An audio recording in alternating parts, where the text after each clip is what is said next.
क्या बात हो गई सिद्दीकी साहब से? हाँ, मैंने रात को फोन किया था उन्हें। अच्छा, क्या कहा उन्होंने? क्या कहना था उन्होंने? कह रहे थे बताते हैं। अस्सलाम वालेकुम। वालेकुम अस्सलाम।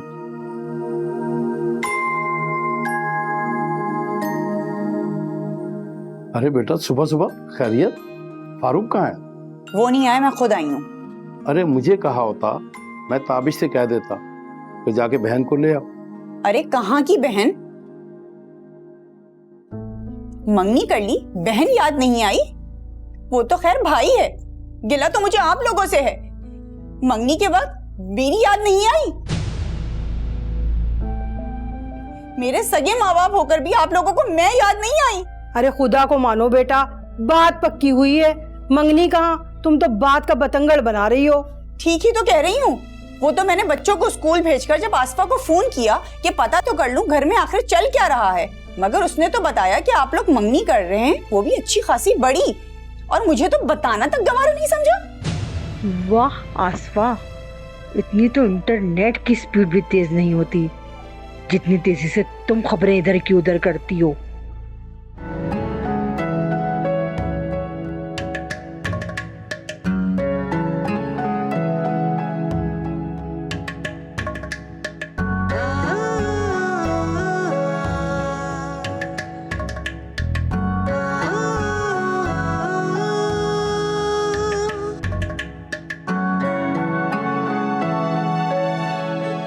अरे बेटा, कल रात ही तो फैसला हुआ है।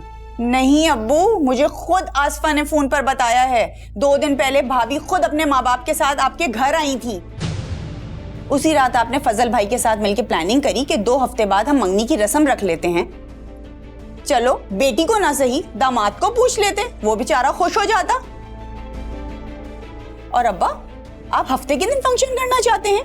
आप अच्छी तरह जानते हैं हफ्ते के दिन मेरे मियाँ बाजार लगाते हैं, उनको घर आते आते रात के 10 बज जाते हैं। मैं कब तैयार होंगी, कब जाऊंगी फंक्शन में? चलो मैं तो सुबह आ भी जाऊं, मगर उनको तो आते आते 12 बज जाएंगे। अब आप ही बताएं, ये सारी बातें सुनकर मुझको और मेरे मियाँ को क्या गुस्सा नहीं आएगा? हर बात थोड़ी ना मियाँ को बताने वाली होती है।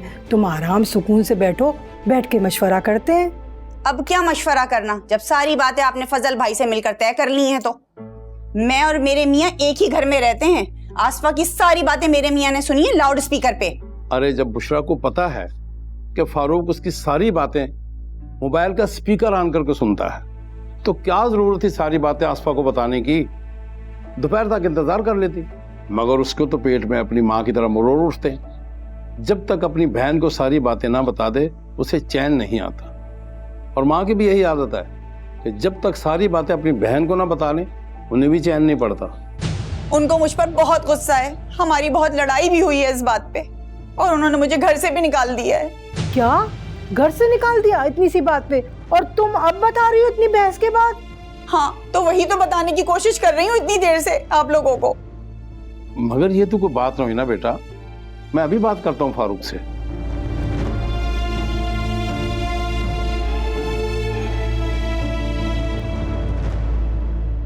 हेलो जी अंकल, फरमाइए। कैसे हो फारूक बेटा? बताया नहीं आपको बुशरा ने कि कैसा हूं मैं? अगर पहले पता चल जाता कि तुम कैसे हो तो आज तो मेरे दामाद ना होते। बेटा, अगर कोई मसला कोई बात थी तो आपस में मिल बैठ के तय कर लेते। मुझे बुशरा का यूं अकेले आना अच्छा नहीं लगा। अरे अंकल जी, मैंने नहीं भेजा इसको, ये खुद आई है। मैंने तो सिर्फ गिला किया था और ये जबान दराजी करने लग गया। अब आपको तो पता है कि मुझे इसकी जबान दराजी बिल्कुल पसंद नहीं है। हर वक्त चिक चिक लगाए रखती है। 1.5 साल के बच्चे को भी मारने से बाज नहीं आती है ये। बस मैंने भी जरा सा गुस्सा किया तो हत्थे से ही उखड़ गई। अरे मेरी माँ बहन एक कर दी अंकल इसने, और जब मेरी बर्दाश्त से बाहर हो गया तो मैंने भी एक लगा दी। इसने तो आसमान सर पे उठा लिया।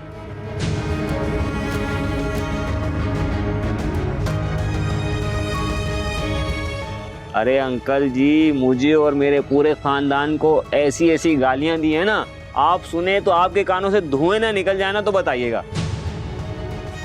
मुझे जरा पूछे अंकल आप इससे, ये तो खुद ही बैग उठाकर आ गई कि मैं जा रही हूँ। मैंने भी नहीं रोका फिर।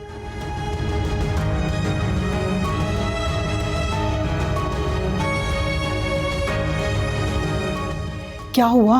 क्या कहा फारूक ने?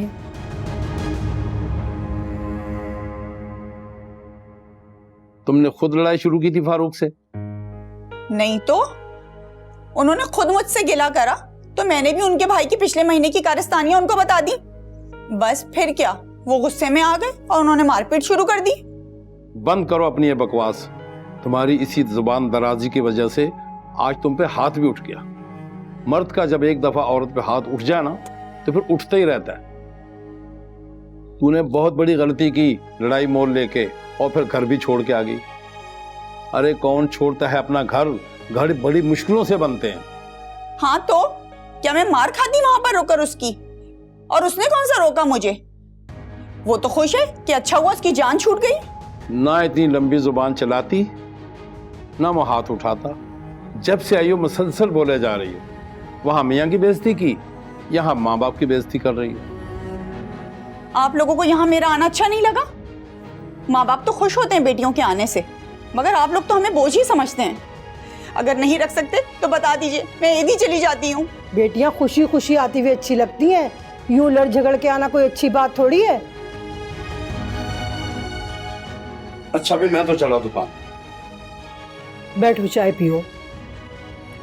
बिस्किट के बगैर थोड़ी चाय अच्छी लगती है।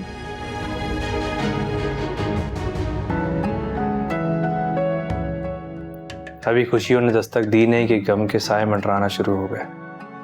मेरी जिंदगी भी पतझड़ के किसी क़ज़ा रसीद पत्ती की तरह है, जो मौसम की सख्ती के बावजूद भी शाख के साथ मजबूती से जुड़ा रहता है कि कभी तो बाहर आएगी। खुशियाँ हमेशा एक ताज़ा झोंके की तरह आकर छू कर गुजर जाती है, पीछे रह जाती है तो कड़क धूप और मौसम की सख्ती।